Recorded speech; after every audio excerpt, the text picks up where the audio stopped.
Eddard Stark was no stranger to secrets. He had kept them from his closest companions, from his beloved wife, from the entire realm for the sake of honor, though he told himself he did it for love. He bore them as the weight of his duty to his house and to his friend, King Robert Baratheon. Yet the realm was shifting underfoot, and the once simple lines between right and wrong began to twist and knot. Where once he had told himself that stoic loyalty would preserve the peace, now he questioned whether he had known the cost of that peace at all. He thought of Prince Rhaegar Targaryen and of Princess Elia Martell and her children, the ones who had died so brutally in the sack of King's Landing. He recalled the sights and smells of the city's downfall, blackened remains of dwellings, the stench of death, and the ephemeral swirl of ash floating upon the wind. He remembered how Gregor Clegane's monstrous deeds had left more than corpses. They left simmering resentments and the seeds of vengeance, buried deep in the desert sands of Dorne. In his bedchamber in the Red Keep, Ned stared into the flickering flame of a single candle. The hour was late, the corridors silent save for the occasional clang of steel from the rotating guards. Tomorrow he would preside over a council meeting, for he was the king's hand. Tomorrow, he would stand at Robert's side and watch as Lannisters and Tyrells jostled for favor. Tomorrow, he would continue to play the dutiful steward of a realm balanced precariously on a tower of old grudges and uneasy alliances. But tonight his thoughts went to Dorne, to House Martell, that proud and sometimes distant corner of the Seven Kingdoms. He had grown to understand that the wounds inflicted there, during the rebellion, had never healed. He had also seen how Lady Catelyn's anger simmered at how quickly vengeance had been sought for some crimes but not others. Tywin Lannister had offered the bodies of Elia Martell's children as a gift to Robert Baratheon to prove the Lannisters' loyalty. This had always sickened Ned. He had often asked himself, would Robert have condoned such brutality if he had been there in person? He had never dared voice the question, for in his heart he feared the answer. He could recall the moment he had looked upon the small corpses. The hush in the throne room that day.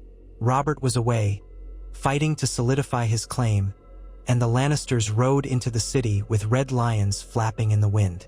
Tywin Lannister had bent the knee, and in doing so, he had also forced Ned to witness unspeakable atrocities disguised as royal boons. Honor demanded restitution, but for the sake of uniting the realm, Robert had accepted Tywin's offering. The new king had built his seat upon that grisly triumph, and Ned had quietly returned to Winterfell with bitterness in his heart. It was that bitterness that had brought him to a new, unfamiliar crossroad.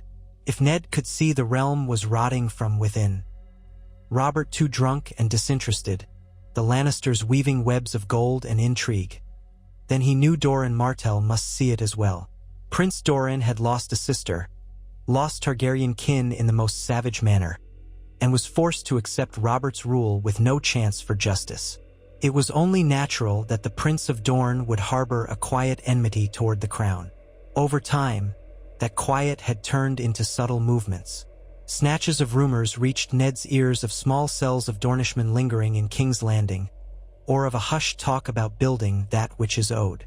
But Ned could never be certain of the truth. He only suspected. In his unspoken heart, he began to wonder if forging an alliance with Dorne would not only heal old wounds but also free the Seven Kingdoms from the suffocating hold of those who had stained the crown with too much innocent blood. He set aside the candle and carefully gathered a small piece of parchment, the one he had reread numerous times. A letter, short and courteous, had come from Prince Doran. Most of it was standard pleasantries, remarks about the dryness of the Dornish climate and the new vintage from the vineyards near Sunspear. But the final line was anything but innocuous. I trust you have not forgotten that retribution, like rain, may come even after the longest drought.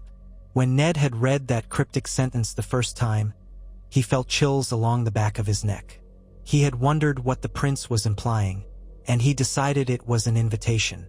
He had penned a reply so cautious it might have bored a maester. But he had included one line of equal ambiguity. The fields of the north are no stranger to snow, though once in a generation the winds blow so cold they freeze the ground deep below. The next week, in a small lockbox, arrived a sealed message from Sunspear. It bore a golden sun piercing a spear, a sign that the letter had come from House Martell, not a lesser retainer.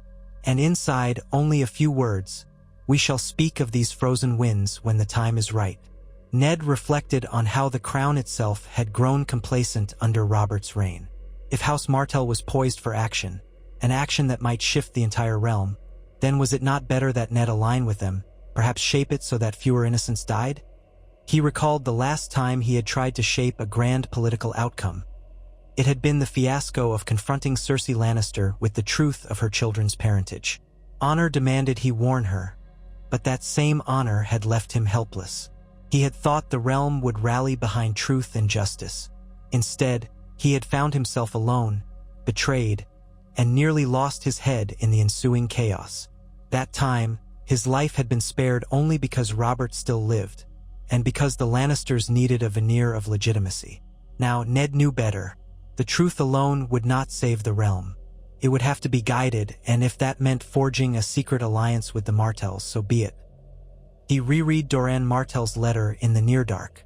The flicker of candlelight made the Martell sun look like it was aflame. He folded it carefully and laid it inside his cloak. Then he looked to the sword that hung near his bed, ice, the ancient Valyrian steel of House Stark. In its blade he saw a reflection of the man he was, or the man he had been. Time to become something else, something that might forge a path through this labyrinth of betrayals. He rose and paced his chamber. He thought of Robert, of the boy he once knew who had loved the idea of war more than its consequences. He thought of how that friend had become a king, one who spent more time at tournaments and in brothels than tending the weeds choking his garden. Ned frowned. Robert had become a man he scarcely recognized. If the realm was to survive the intrigues of the Lannisters, the Tyrells, and the uncertain threat of the Targaryen girl rumored to be across the narrow sea, then something must be done. But to topple the crown? The words felt foreign in Ned's mind. The crown had belonged to the Targaryens for centuries, until Robert. Now it sat upon House Baratheon's brow, though the Lannisters, by cunning and marriage, seemed to own it in all but name. To overthrow it all would plunge the realm into yet another war, a cycle Ned had always wanted to avoid. Yet the same war might already be inevitable. Perhaps the best he could do was ensure it fell into the hands of those more honorable, more just. If Doran Martell had the same notion, then perhaps they could orchestrate something swift, precise, and minimized in bloodshed. Ned exhaled softly. An alliance. That was what Doran was hinting at. An alliance that would deliver justice for Elaya's murder, for the horrors House Lannister unleashed. And if that alliance required regicide, Ned closed his eyes. He did not want Robert dead, but perhaps dethroned, forced to a quiet keep to drink himself into old age, might be more merciful than letting the Lannisters hollow out the realm in Robert's name. He had never done such a thing before. He had never conspired directly against the throne. But the Iron Throne was no more than swords hammered into a monstrous chair, a symbol that had turned brother against brother for ages. In the north, duty and honor reigned above such trifles. And duty now told him that if he did not act, the realm might face ruination. And so he sat, and he prepared to write another letter, carefully coded, to Prince Doran Martell. The days that followed were fraught with tension. Jory Castle and Vayen Pool, loyal men in Ned's service, noticed his increased secrecy. He would dismiss them abruptly or instruct them to deliver small sealed messages to obscure locations in the city. But though they served him with unwavering loyalty, they had grown concerned. Vayen ventured to ask if everything was well. Ned would only reply that matters of state required silence, for the safety of all. Outside the Red Keep, the small folk went about their days, ignorant of the undercurrents swirling within the castle walls. The city's intrigues had a particular flavor, a stale undercurrent that always smelled of old resentments left unresolved.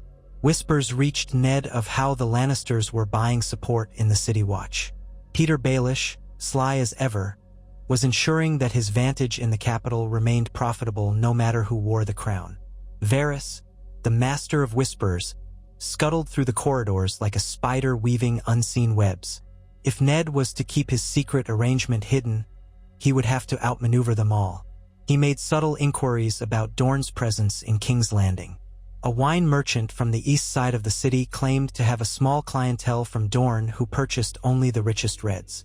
A tailor near the Mudgate said she had designed new attire for a Dornish noble retinue, though they kept their cloaks drawn tight so as not to reveal their sigils.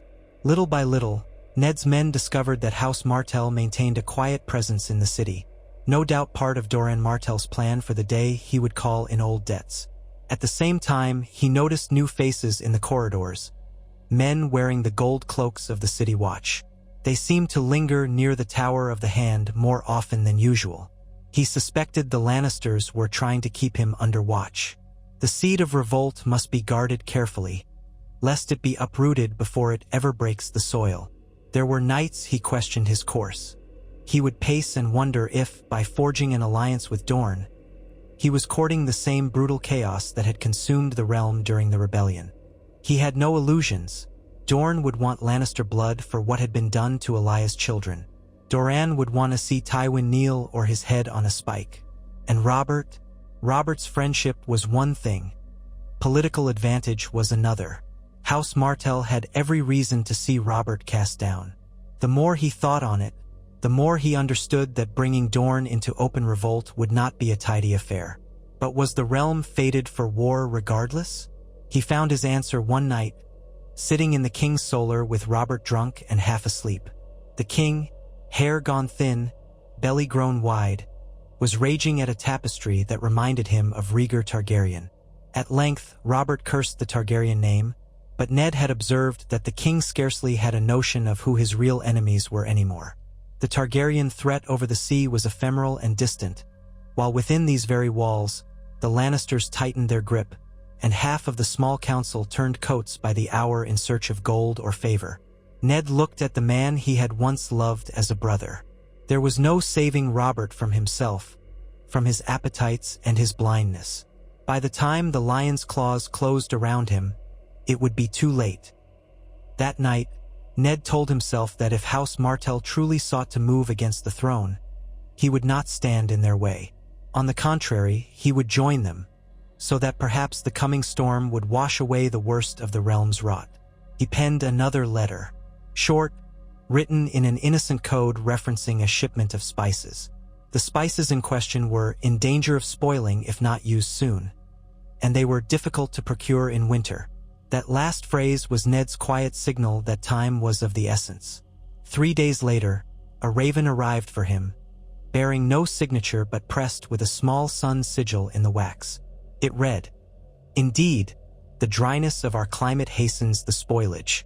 Once they begin to turn, we must salvage what remains." Ned burned the letter after reading it 3 times. He made arrangements for a secret meeting. It was at the hour of the owl when Ned left the Red Keep in a plain cloak, hooded, accompanied only by 2 loyal men sworn to secrecy. They rode inconspicuous horses through the cramped streets of King's Landing until they reached a small courtyard behind a shuttered seamstress's shop. There they waited in silence. It was deep into the night, the moon shining in a thin crescent. Voices drifted in from a distant alehouse, but the courtyard was dark and empty. Ned dismounted and signaled for his men to remain close but to hold their distance should anyone else arrive. He had no intention of spooking potential allies from Dorne. A short while later, 2 men in matching black cloaks slipped into the courtyard. The first stepped into a weak shaft of moonlight, revealing a glimpse of a thin, bearded face. The second lingered behind him, clearly a guard or sworn sword.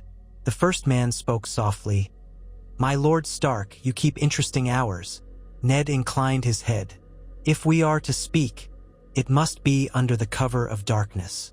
The stranger offered a respectful nod. "I bear greetings from Sunspear. Prince Doran regrets he cannot come himself but wishes to assure you that his thoughts burn bright as the desert sun." Something in the man's voice or accent told Ned this was no mere messenger. He recognized the faint echo of a well-bred cadence. Perhaps a cousin or some lesser noble of House Martell. Ned took a slow breath. The dryness of the climate. It has become urgent. He saw the man's lips curl in a faint smile. "So I hear. Our prince wants to know your intentions, my lord."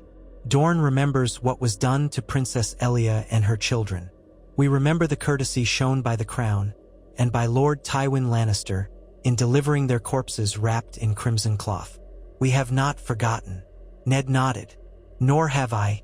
I opposed it then, and I oppose the Lannisters now. But more than that, I fear the realm is on the brink of ruin. King Robert is not the man he once was. He is easily steered. House Lannister steers him. The stranger's dark eyes glimmered. And you would see that undone? Ned hesitated. To say the words was to commit treason in earnest. Yet he pressed on. I would see justice done. I would see House Lannister answer for its crimes. And I would see a better future for the realm. A future not overshadowed by the lion's cunning or the king's neglect. The man considered this. Prince Doran wonders what role the North might play in forging that future. After all, the crown relies on the loyalty of its wards. That includes Winterfell. But if that ward were to turn its cloak, then the crown's entire foundation might crack. Ned felt the weight of House Stark's legacy on his shoulders. Winterfell will not kneel to a false king. We bowed to Robert Baratheon because we believed he would bring justice to the realm. But if that justice is squandered, if Robert has proven himself unfit to wear the crown, then the North may consider it a vow broken. If that vow is broken, we are free to choose a new path. The messenger in black nodded. A new path might lead to a scorpion's sting for the Lannisters. Prince Doran is prepared to march if needed, but he is cautious. He does not seek open conflict unless victory is sure and alliances are firm. Ned's voice was low. I do not want the realm to be plunged into a bloodbath. Tell Prince Doran that I will do what I can to ensure we strike quickly and decisively, with minimal loss of innocent life. But if war is the only route, then I must know his terms. Who would sit the Iron Throne when the dust settles? The messenger's cloak shifted as he drew nearer. The Martells have their own ideas for who might take power. Some speak of Viserys Targaryen across the sea. Others speak of the silver-haired girl, Daenerys, rumored to be with child. The prince has not declared a final position. But know this, Dorne will not see a Lannister or their get remain on the throne. This realm was stolen from House Targaryen, and Prince Doran has not forgotten his sister's marriage bond to that house. There is a matter of legacy and pride at work. But we are not fools. Dorne alone cannot win the realm. We need allies. Ned's stomach tightened. Was he prepared to help restore Targaryen rule? That was a far cry from dethroning Robert.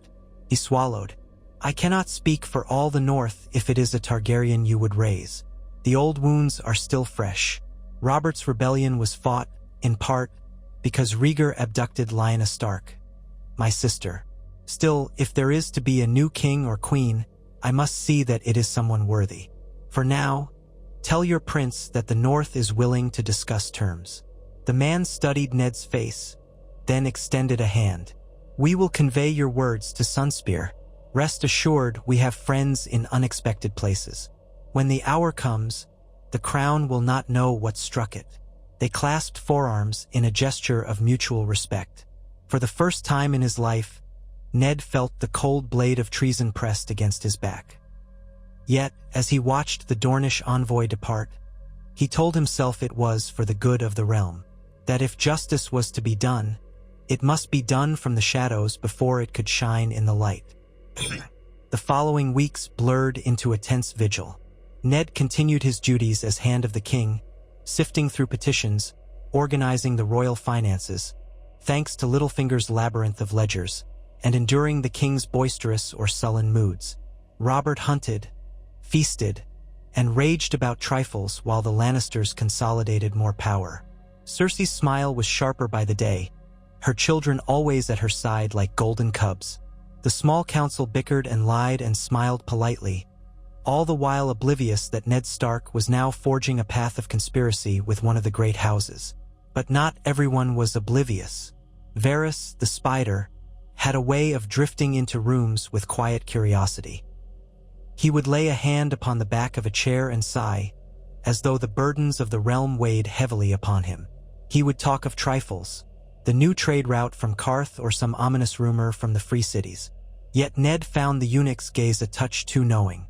Varys once offered to help Ned arrange a certain matter, and though the matter was trivial, Ned sensed the spider's attempt to entangle him in webs of gratitude. Meanwhile, Peter Baelish responded to Ned's requests for finances with a sly grin and half-lies wrapped in half-truths. Ned made sure to keep him at arm's length. No matter what alliances Ned formed, he knew that men like Baelish would align themselves only with the side that offered the best chance at personal gain. Better to keep them guessing. During a small council session, Cersei breezed in, wearing a gown of green that accentuated her golden hair.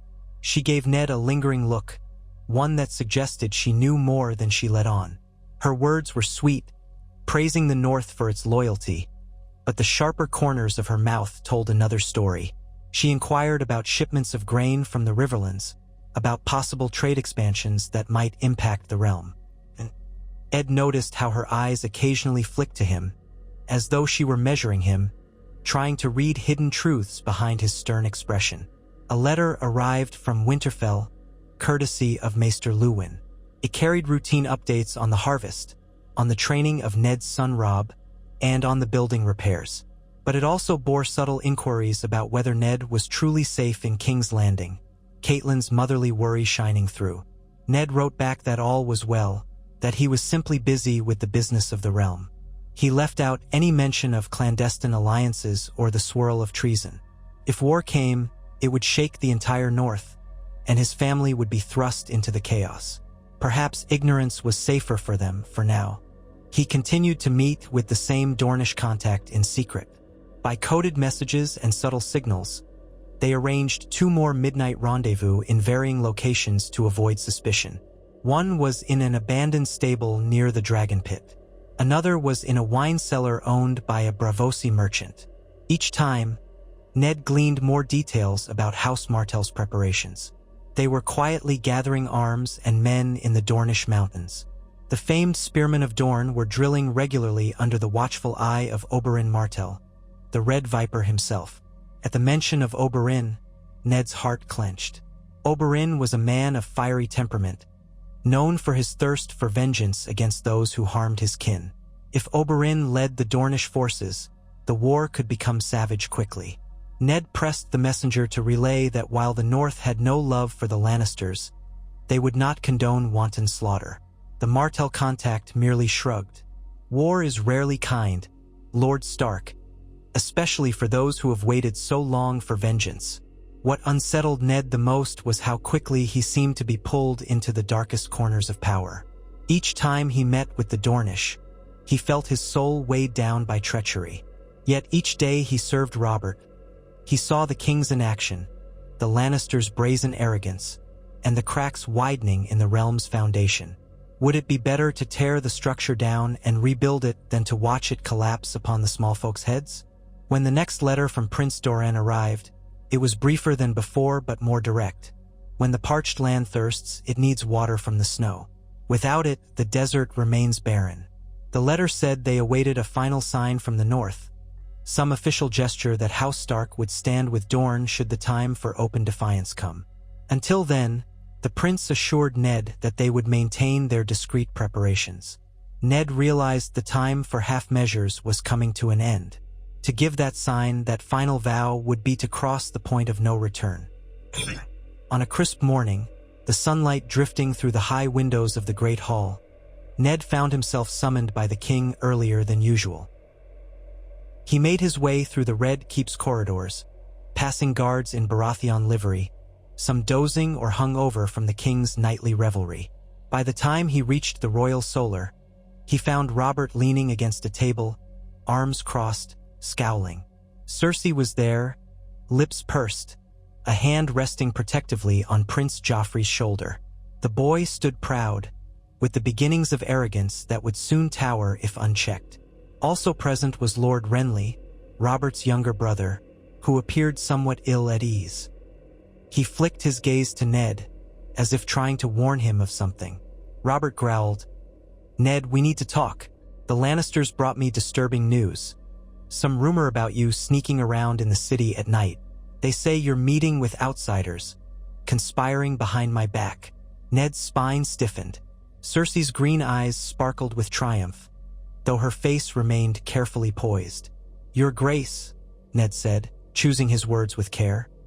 "I do ride the city sometimes incognito to better understand the needs of the small folk." Joffrey snorted. "You're the hand of the king. Shouldn't you have guards and a proper escort? What if you were attacked by cutthroats?" The boy's tone was unctuous, as if he delighted in the possibility of Ned coming to harm. Ned forced a thin smile. "I appreciate your concern, Prince Joffrey, but I have a few loyal men at my side. My visits are discreet, yes, though necessary. We learn more of the city's troubles by mingling with those who truly feel them." Cersei lifted her chin. "Charming. And have you learned of any new troubles, my lord?" Before Ned could respond, Robert banged his fist on the table. "Look me in the eye and tell me you're not plotting anything, Ned. By the gods, I never thought I'd have to ask you that. But these are strange times. Lord Tywin believes there is discontent in the realm. He says men in the shadows are stirring, trying to weaken my rule. I trust you like a brother, Ned. Don't make me regret it." For a long, tense moment, Ned held Robert's gaze. He remembered the carefree laughter of the man he once knew, the easy camaraderie, the sense that they could topple any foe together. That man was gone, replaced by a weary, suspicious monarch who saw phantoms of betrayal behind every pillar. Finally, Ned spoke softly. "I have never betrayed you, Robert. I swore to serve you as best I can. I only seek to fix what's broken in the realm. If I fail to do so, then I fail you, my king." Robert's eyes searched Ned's face, eventually softening. He grunted. I believe you, Ned. The Lannisters, they bring me these rumors, but they also have their own agendas. I'm not blind." A flash of annoyance crossed Cersei's face, but she recovered swiftly, turning to stroke Joffrey's hair. "My husband is wise," she said. "He sees that we must stay vigilant." Renly cleared his throat. "Shall we proceed with the day's business, brother? The small council awaits." Robert exhaled and gave Ned a nod. Yes, let's be on with it. I'm too hungover for this nonsense." As Ned turned to exit, he caught a slight quirk of Cersei's brow, an unspoken signal that this was not over. The Lannisters would continue to keep a watchful eye on him, and that meant any final commitment to House Martell would have to be made with extreme caution. When next Ned stood in the Godswood, under the solemn face of the Heart Tree, he felt the old gods observing his turmoil. The leaves rustled in a gentle breeze. The quiet trickle of water from the small pool mingled with the distant calls of city life. He knelt on the grass, inhaling the damp, green scent of the moss and bark. Here, he felt closer to the north, closer to the land that had shaped him. He recalled what it meant to wear the name Stark. Honor, loyalty, duty, those were not mere words. They were the blood in his veins. And yet he was on the verge of turning against the very king he had helped seat on the Iron Throne. But what was honor if he let the realm sink into corruption without a fight? What was loyalty to a king who no longer protected his people? Duty, Ned thought, was a heavy cloak, sometimes requiring the lesser evil for the greater good. The face carved in the weirwood tree stared at him with sorrowful eyes. For a moment, Ned imagined it was judging him. Then he remembered that the old gods were said to see with truth, not illusions. If they peered into his heart, they would see a man unwilling to let innocence suffer under an unjust rule. A man who desired to protect his family and his people above all else. Perhaps the old gods would understand. He rose with a new resolve.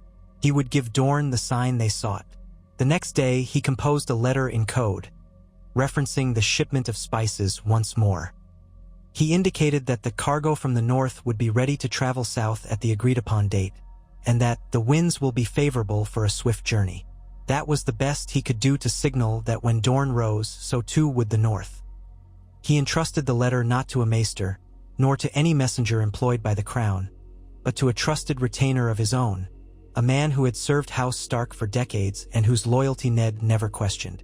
The man set off at dawn on a small horse, taking back roads to avoid undue attention. Days passed. Ned's stomach knotted with anxiety. He performed his duties as though nothing had changed, all the while anticipating the day a raven from Sunspear would confirm that House Martell intended to make its move. He knew it might be months before open conflict began. Doran Martell was calculating and patient, but the letter he had sent was a vow, a handshake in the dark, forging a bond that might soon shake the realm.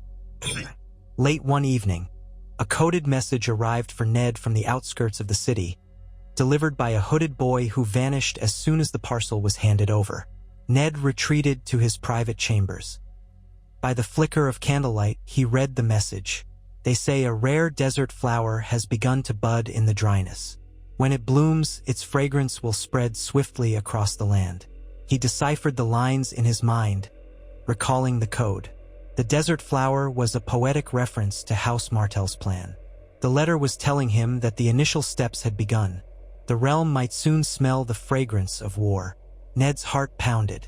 He read it twice more, then burned the parchment. It was real, there would be no turning back. The question now was how exactly the alliance would materialize.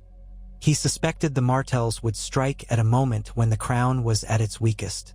Perhaps if Robert were away hunting, or if the Lannisters let their guard down. Or maybe they would wait for a major feast or tournament, a moment of vulnerability. He imagined the chaos that would unfold.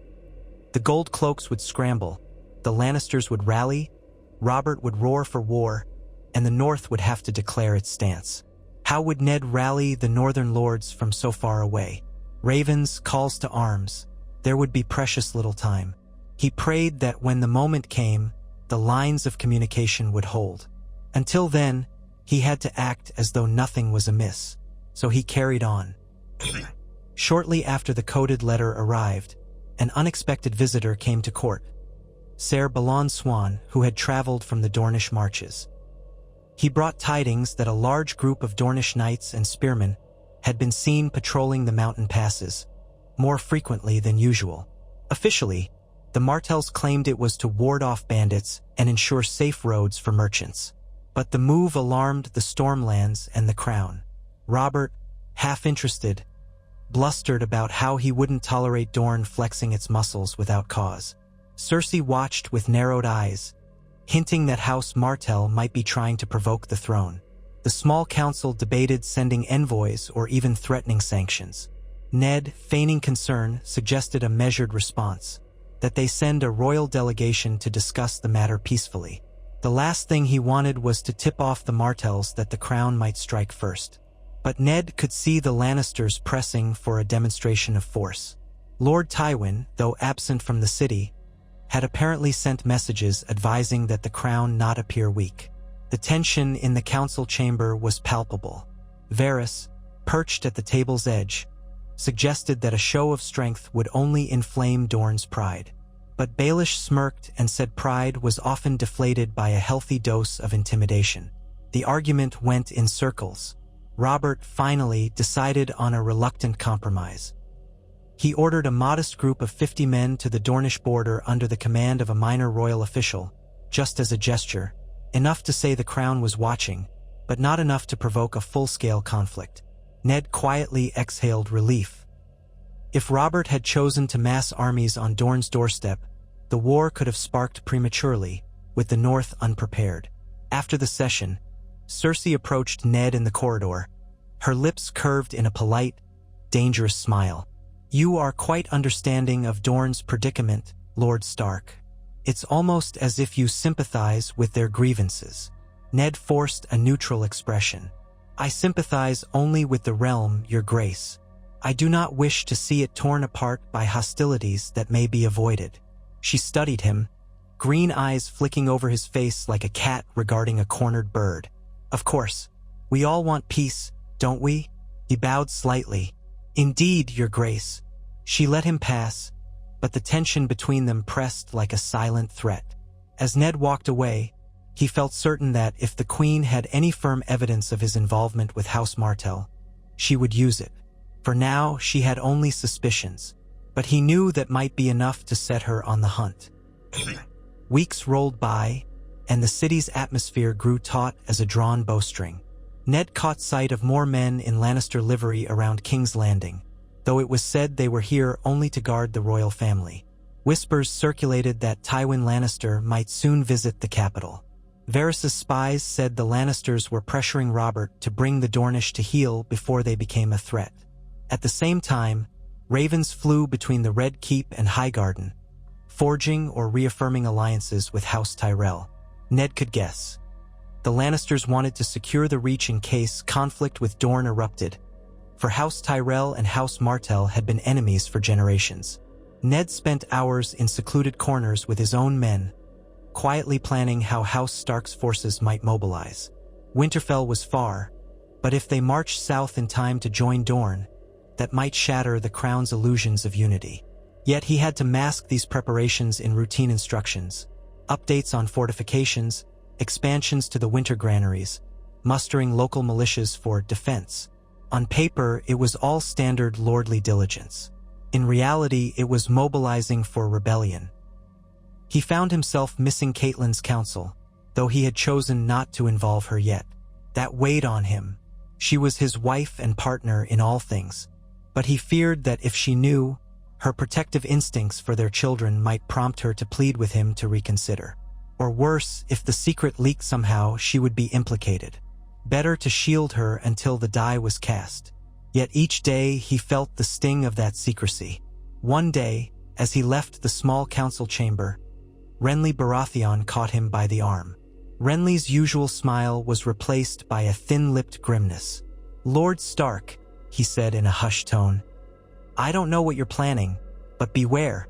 The Queen suspects you deeply. She's setting men to watch your every move." Ned inclined his head. "I appreciate the warning, Lord Renly. I assure you, I have no intention of harming the King's cause." Renly glanced around to be sure no one was listening. "I'm not so certain the King's cause is the same as the Queen's cause. She does as she pleases these days. Robert is too drunk or tired to challenge her in earnest. I don't like the look in her eyes. She would see you undone if it served her ends." Ned did not doubt that. He kept his voice low. "Thank you, Lord Renly. I will be on my guard." Renly hesitated. Then he spoke in a near whisper. "If the day comes when you need help, remember that I too would see the realm set right." Ned recognized an undercurrent in Renly's voice, a cunning ambition wrapped in courtesy. He gave the younger man a curt nod. "I will remember." The day that changed everything began like any other. The sky was streaked with pale dawn light, the city stirring from slumber with the sound of carts and vendors. Ned was in his chamber, dressing for another round of tiresome court duties, when there came a frantic knock on the door. Jory Castle, breathless, burst in. "My lord," he said, eyes wide. "Messages from the Riverlands. Rumor has it that a force of Dornish soldiers crossed the Prince's Pass. They're camped on Crown lands." Ned stood stock still, heart hammering. "Are they attacking?" Jory shook his head. "No sign of open aggression yet, but the Crown is demanding they withdraw. So far, it seems a standoff." Ned exhaled. This was it, the first real test of whether Dorne would hold back or ignite the spark. "Send word to my men in the city. Tell them to be ready for anything." Quietly, Jory nodded and rushed off, leaving Ned to strap on his sword and stare at his reflection in the polished metal mirror. He saw lines of worry etched into his face, a reflection of the turmoil within. If Dorne openly defied the Crown, war might be days away. The question was, had Prince Doran done this deliberately, or had Oberyn acted on his own fiery impulses? Ned hurried to the throne room where Robert was already seated, a half-emptied cup of wine in his hand. The king's eyes were red with anger and drink. The great hall thrummed with tension, courtiers whispering, Lannister guards scowling. Cersei stood by the throne, quiet but watchful. Joffrey was nowhere to be seen. The small council was assembled below the steps, and voices rose in heated debate. A messenger from the Stormlands kneeled before the throne, breathless from travel. "Your Grace, the Dornish have placed themselves near the Boneway.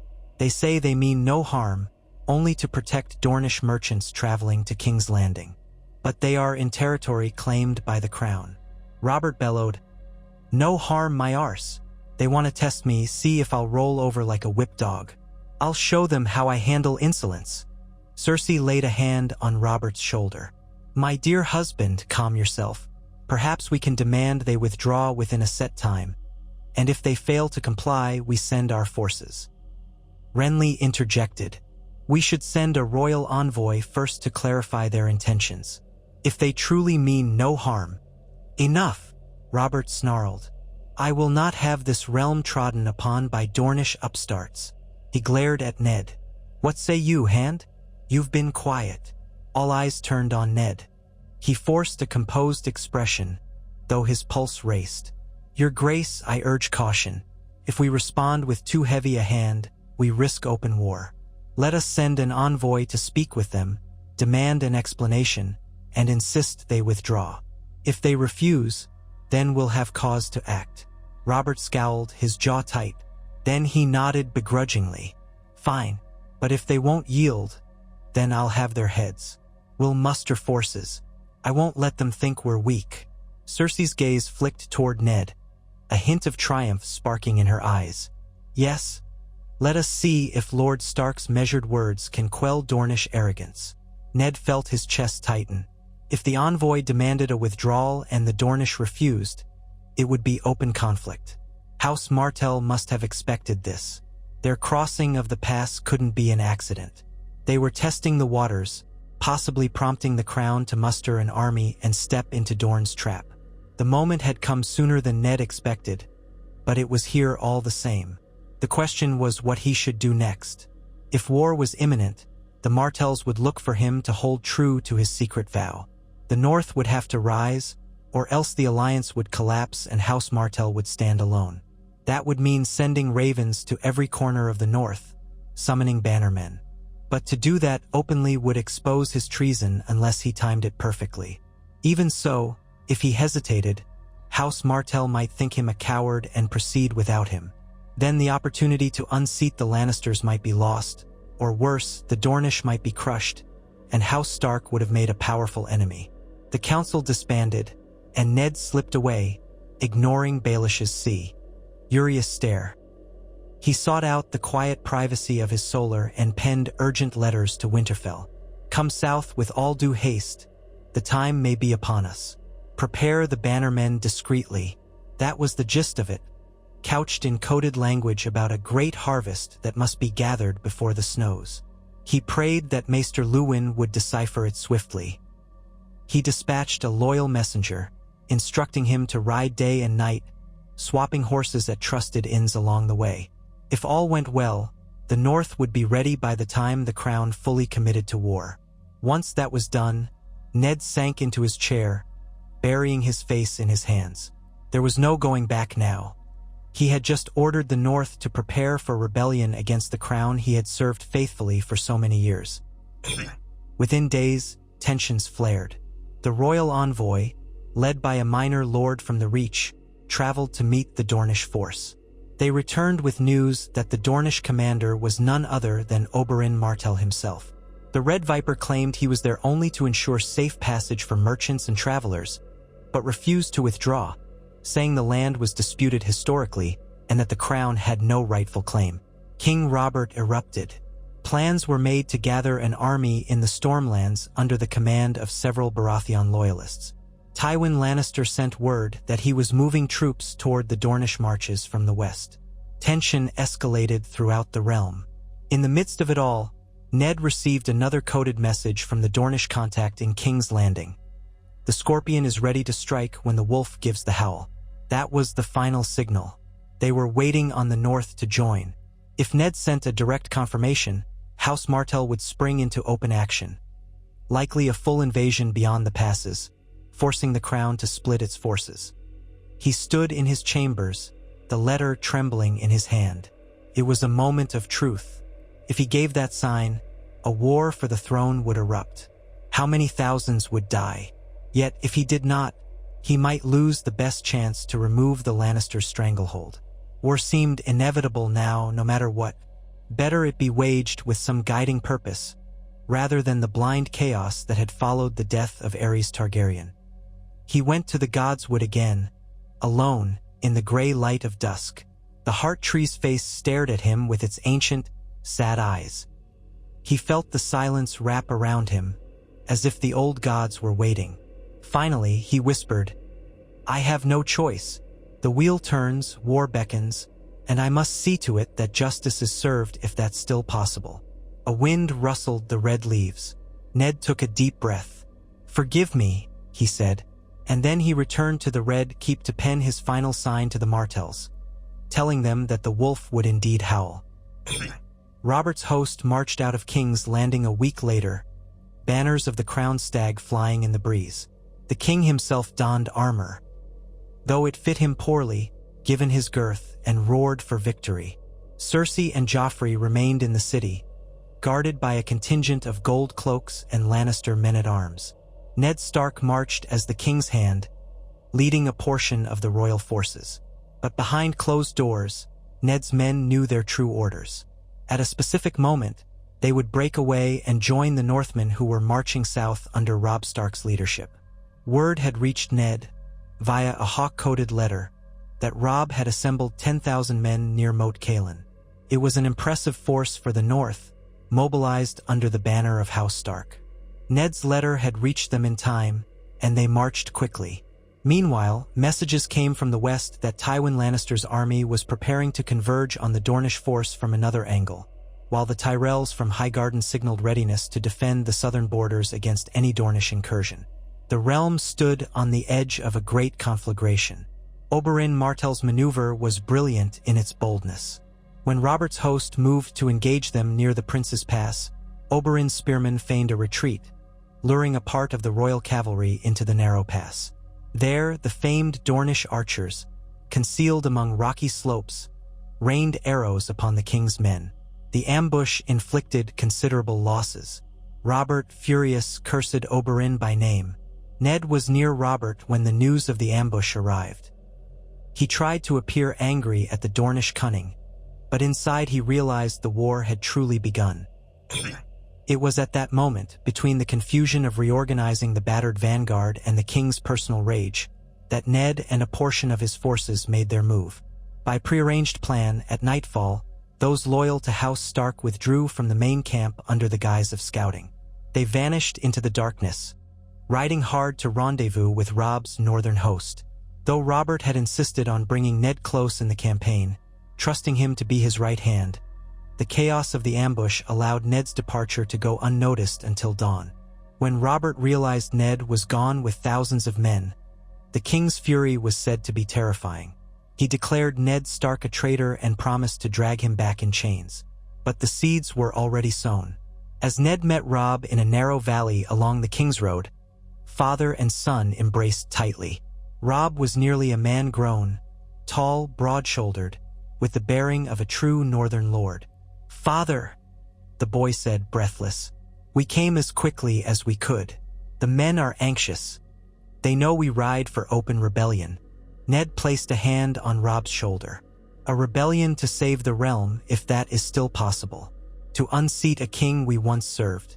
May the old gods guide us." That night, around a roaring campfire, the banners of the dire wolf flew high among the gathered men.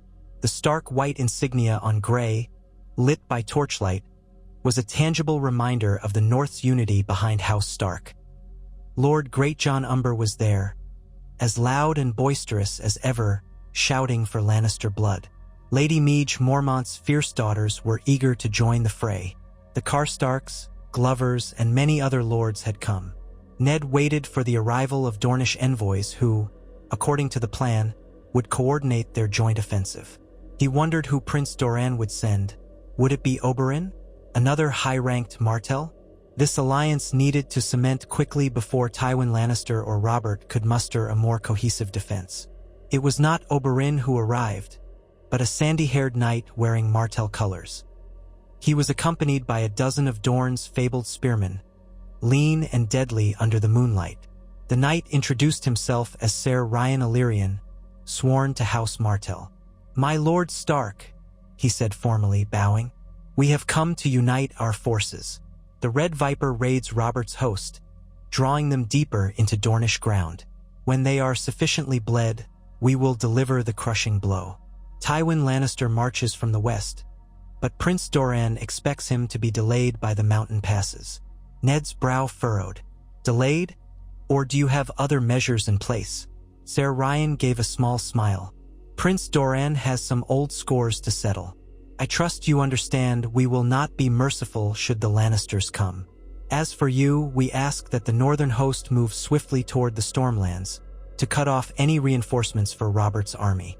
Together, we can box the king in. Ned nodded gravely. The plan was bold.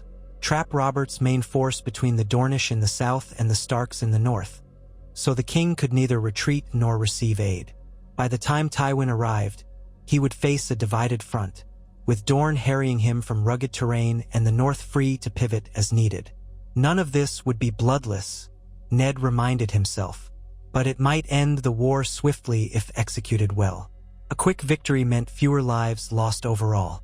The next day, the joint forces of House Stark and their northern bannermen turned east, aiming to skirt the edge of the Stormlands. Scouts reported the movements of the king's battered host. It was rumored that Robert seethed, cursing Ned's name every time he drew breath. Ned tried not to imagine the king's shock at this betrayal. But then, Robert had unknowingly betrayed the realm long ago by letting the Lannisters run wild. News came in fragments.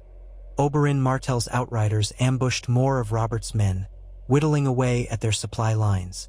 King Robert, no great strategist in his fury, pressed onward, vowing to burn Dorne to the ground. He wouldn't relent or retreat, a combination of pride and the memory of Rhaegar Targaryen stoking his temper. Perhaps Robert saw Oberyn as another Targaryen specter, though he was Martell. Meanwhile, the Lannisters advanced from the west, their golden banners bright against the summer sky. But the mountain passes near the Dornish border were blocked by deliberate rockslides. Dornish saboteurs had collapsed entire cliff faces, forcing the Lannisters to reroute through harsh terrain, buying precious time for Ned and Oberyn to deal with Robert first. At last, near a dried riverbed known locally as the Scorched Crossing, the fateful clash was set to occur. Robert's force, diminished from repeated Dornish skirmishes, arrived to find the North's army blocking the way, a sea of gray banners and grim-faced spearmen. Far to the south, hidden amid the rocky ridges, lurked Oberyn Martell's main force, waiting to crash upon Robert's flank when he engaged the Northerners. Ned rode to the head of his lines. Robb was beside him, along with the Great John and other northern lords. He gazed across the field, seeing the Baratheon stag banner flapping. In front of it, on a great warhorse, sat Robert Baratheon in gleaming steel. Even from a distance, Ned could see the betrayal etched in Robert's features, the face of a man who once called him brother now seeing him as the worst of traitors. Between the armies, a handful of riders ventured forth to parley.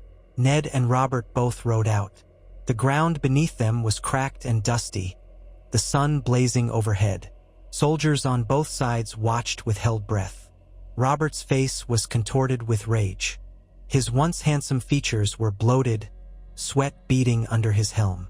"Traitor," he spat. "You dare to turn on your king? On me?" Ned's voice was a somber rumble. "I never turned on the man you once were, Robert. But you've let this realm decay. You've let the Lannisters commit unspeakable acts in your name. You demanded blind obedience while justice was left to rot."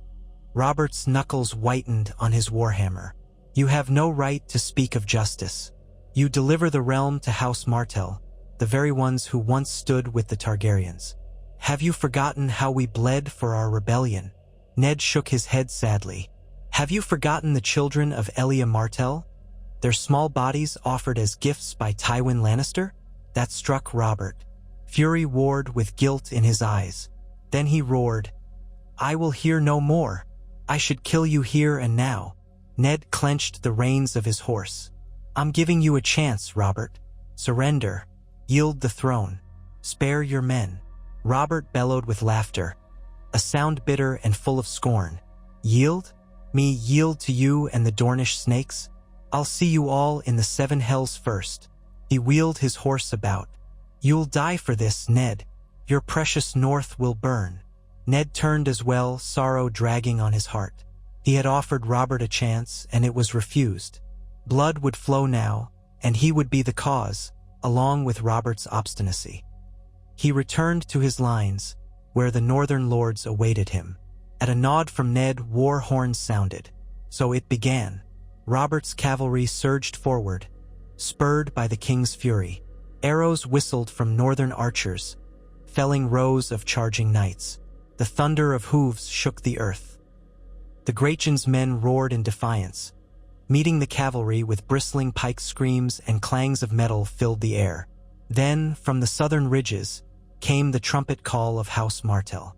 Oberyn's spearmen swept in, slamming into Robert's flank. The king's host, pressed between two formidable forces, struggled to maintain cohesion. Dust rose in thick clouds, turning day into a hazy swirl of shouts and terror. Ned and Robb led a wedge of Stark infantry into the fray, forging a path toward the center of Robert's formation. The fighting was brutal. Men fell screaming, trampled underfoot. The reek of blood and sweat smothered any sense of mercy. Ned steeled himself. This was war, and it was everything he had dreaded. Oberyn Martell himself was glimpsed on the battlefield, a lithe figure dancing among foes, spear flashing. He cut down knights with deadly precision, his expression twisted by the memory of old wrongs. The Dornish fought with a savage grace that rattled the king's men. Amidst the swirling melee, Ned caught sight of Robert. The king was a towering presence, warhammer swinging in wide arcs that crushed men's skulls and shattered shields. Even after years of indulgence, Robert was formidable in battle. Ned felt a pang of regret. If only Robert had poured such strength into ruling justly. The moment came when Robert saw Ned across the press. Their eyes locked. The king roared like a wounded beast and charged. Ned met him, raising ice, its Valyrian steel edge glinting. Their weapons clashed with a thunderous boom, sending a shock through Ned's arms. Robert hammered again, driving Ned back. Ned parried, the force of impact numbing his hands. He struggled to keep balance, Robert's rage fueling each swing. Their mounts circled, hooves stomping amid corpses. If Robert's hammer landed a direct blow, it could break bones through plate. Ned angled ice to deflect another crushing swing, feeling the reverberation jolt his teeth. "Damn you, Ned!" Robert shouted, voice cracking with fury and heartbreak. "After all we did, all we fought for." Ned grimaced, breathing hard. "Look at what's become of you, Robert. Look around. We tore down the Targaryens for this." He gestured at the carnage. "Enough men have died for your bitterness," Robert roared. "I will not be lectured by a traitor." He spurred his horse, twisting around for a heavy downward blow. Ned raised his sword arm, bracing with the shield in his other hand.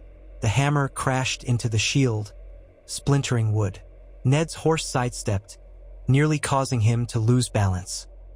He gritted his teeth and slashed at Robert's warhorse, not to kill the beast but to force Robert off balance. The horse reared, shrieking, and Robert tumbled off, landing heavily but rising swiftly, eyes blazing. Ned dismounted, weary but determined. They squared off on foot, the battlefield swirling around them. Ned swung ice in a measured arc. Robert blocked with the hammer's haft, then lunged forward, attempting to grapple. Ned sidestepped, the stench of sweat and blood thick in the air. They exchanged blows, each a skilled warrior, though Robert was fueled by raw hatred, and Ned by cold determination. A sudden cry from behind made Robert glance away. A brief hesitation. Ned seized the moment, hooking ice against the head of Robert's hammer and twisting it out of his hands. The weapon thudded to the ground. Robert staggered, eyes wide, but with a roar he charged barehanded, tackling Ned. They tumbled onto the dusty earth. Ned felt a gauntlet fist slam his jaw, stars exploding in his vision. He managed to scramble upright, spitting blood, and pointed ice at Robert's throat. Robert, kneeling, glared up with unbridled hatred. "Do it," he hissed. "You've come this far in your betrayal. Finish it." Around them, the battlefield's clamor faded, as if men sensed the fate of the realm hung in this moment. Ned saw the shame, the rage, and perhaps a flicker of sorrow in Robert's eyes. He remembered the youth who had laughed with him in Winterfell's courtyard. Now he was a king undone by his own vices, an obstacle in the path to a better realm, or so Ned hoped. His grip on ice trembled. He had condemned men for treason in the north, passed sentences and carried them out himself. But Robert was his friend. His mind thundered with indecision. Then he thought of the children slaughtered by Lannisters, of the realm strangled by greed, and the Targaryen heirs forced across the sea. He thought of the vow he had made to House Martell, and he saw no path that preserved Robert's life and also secured the realm. A single tear traced through the grime on Ned's face. "Goodbye, old friend," he whispered, and drove ice forward. It took Robert through the chest, sliding between the plates of his armor. A look of surprise, then agony, crossed the king's face. He sagged, blood welling up as he coughed. Ned's own heart broke at what he had done, but he could not falter. He withdrew the sword, blood glistening on Valyrian steel. Robert Baratheon, the usurper king, the man who once had been like a brother, toppled to the ground, life leaving his eyes as they stared at Ned in mute reproach. Around them, men screamed. Some of Robert's loyalists tried to rally, but the sight of their fallen king shattered morale. The Dornish hammered them from the rear, and the northern ranks pressed forward. Within minutes, the royal host collapsed.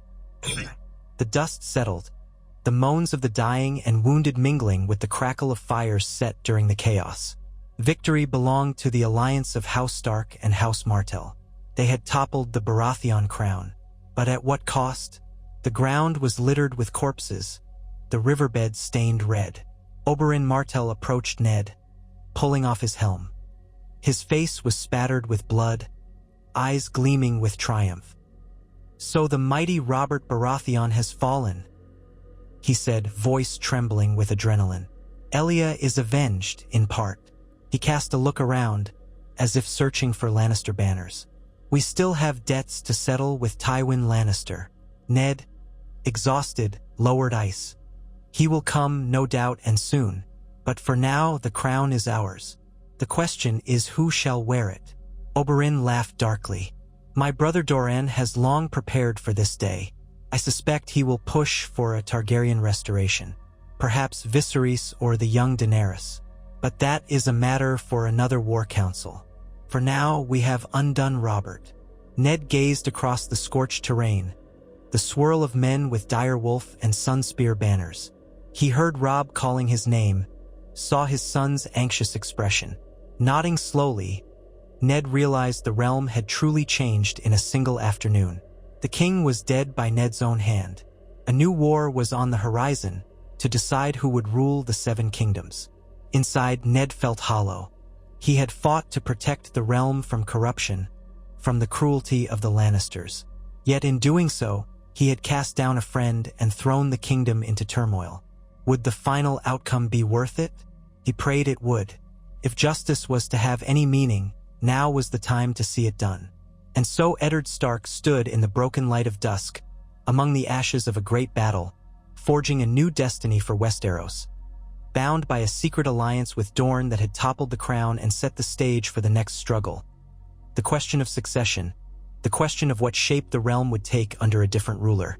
Honor had compelled him, duty had guided him, but the future was as uncertain as the wind that swept the battlefield. In the distance, the old gods were silent, their verdict unknown. And Ned Stark, the man who had borne the realm's secrets on his broad shoulders, now carried a heavier burden still. The crown's undoing and the hope or the dread of what might arise to replace it.